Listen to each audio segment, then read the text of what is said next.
The last transmission. The static came at 2:13 a.m. For the first time all night, the small radio shack on the edge of the cliff wasn't quiet. The four of them had been dozing in their chairs, surrounded by coils of wire, coffee-stained mugs, and the dull hum of aging equipment. The North Atlantic wind battered the windows, carrying the sound of the waves below. Sam jolted awake first, knocking over his coffee. Jesus! Did you hear that? Lydia pushed her hair out of her face, blinking hard. Hear what? The static flared again, a low, grainy rush that crawled through the speakers. Then, beneath it, a voice, thin, metallic, and ancient. Mayday.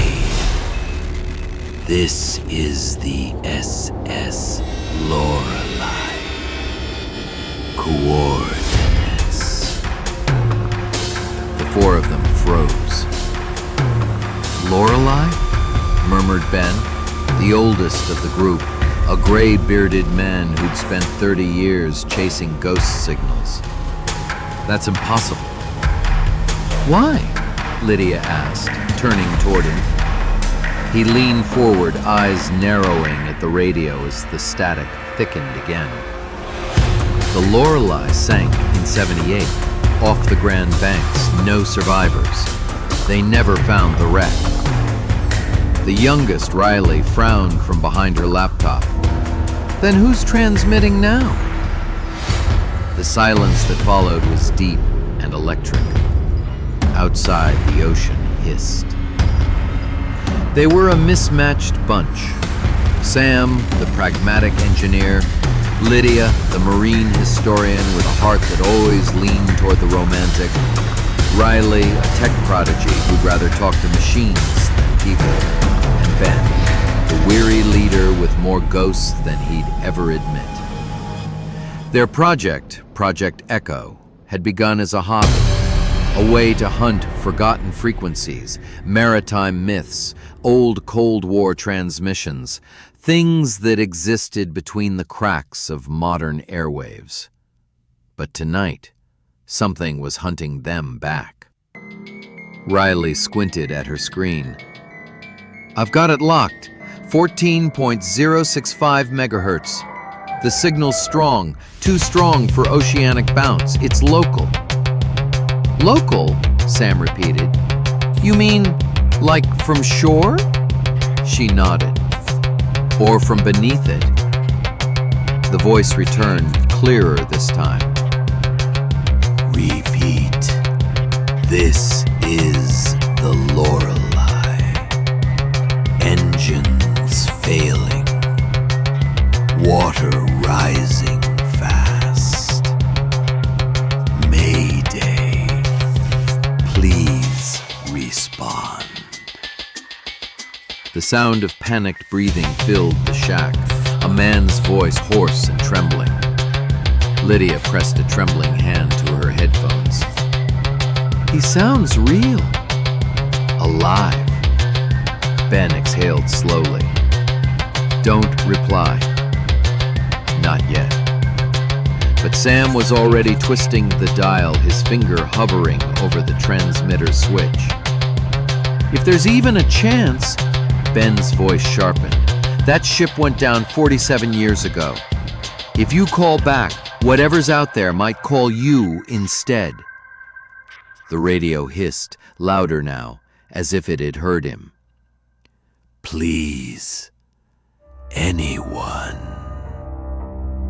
Sam pressed the switch. This is Station Echo 5 responding. We hear you, Lorelei. What's your status? The room held its breath, then faintly. We hear you. Thank God.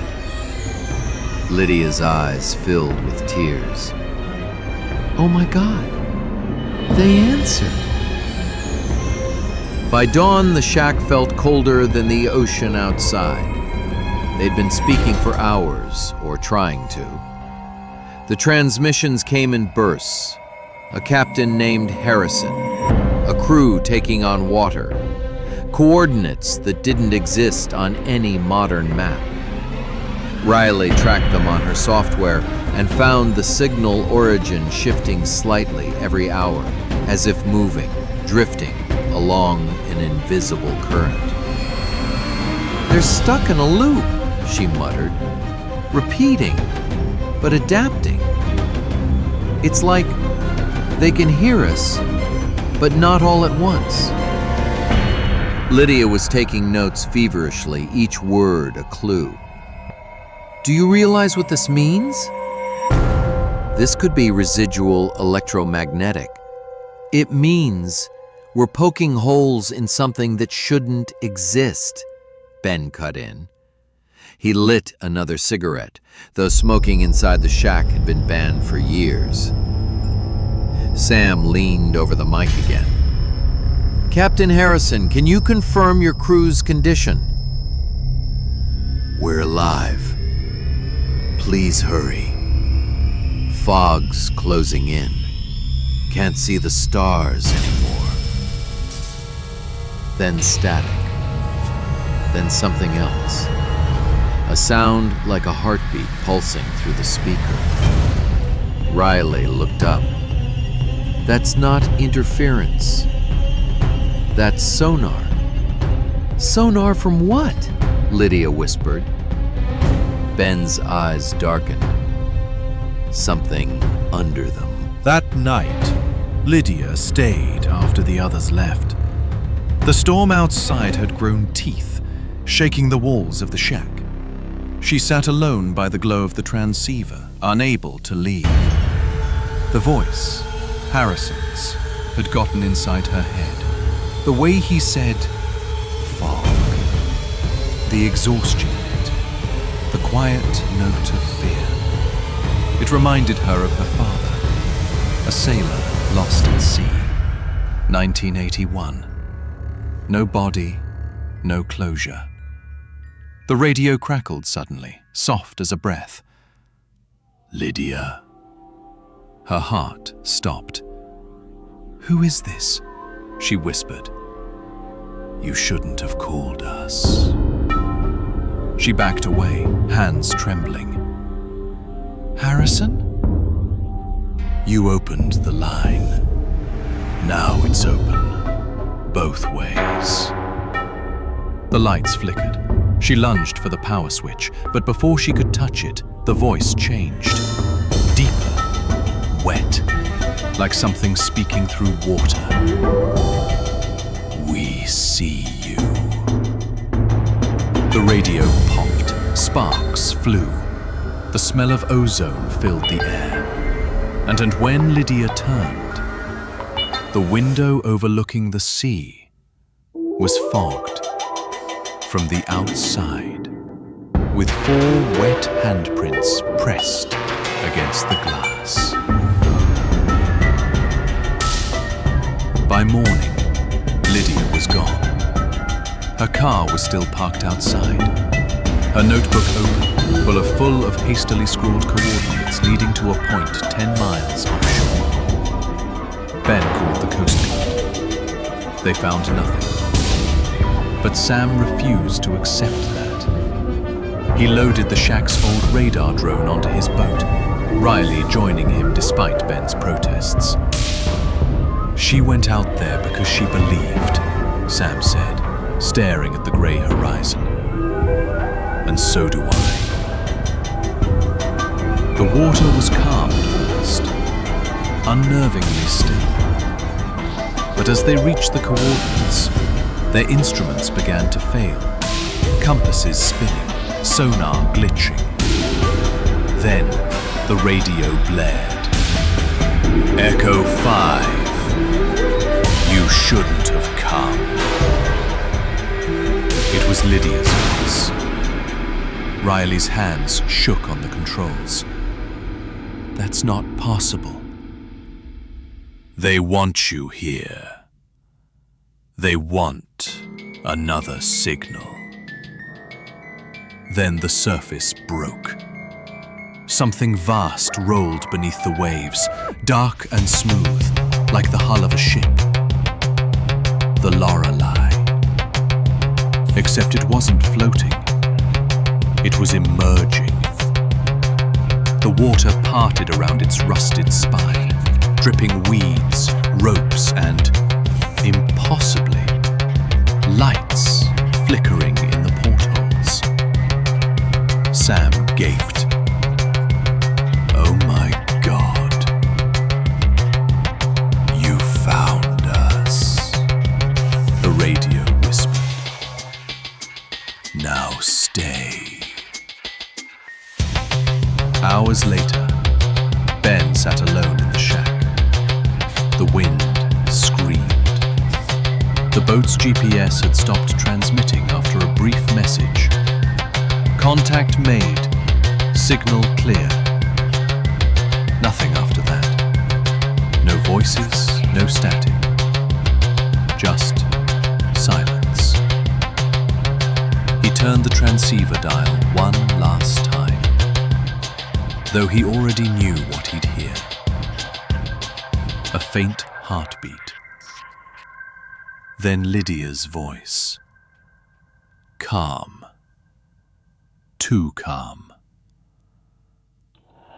Ben, it's beautiful here. You should come. He swallowed hard. Lydia, are you alive? We're waiting. The lights dimmed. Outside, through the fog, Ben thought he saw a flicker. Lanterns, bobbing far out at sea, where no boat should be. Then the voice shifted. No longer Lydia's. No longer human. This is the SS Lorelei. Engines failing. Water rising fast. Mayday. Please respond. And Ben, against all reason, did. He pressed the switch. This is Echo 5 responding. We hear you, Lorelei. The static roared. The sea outside began to glow. Epilogue. A week later, the authorities found the shack abandoned. The radio still running, looping the same message over and over. Mayday. This is the SS Lorelei. Engines failing. Please respond. But if you listen closely, beneath the static,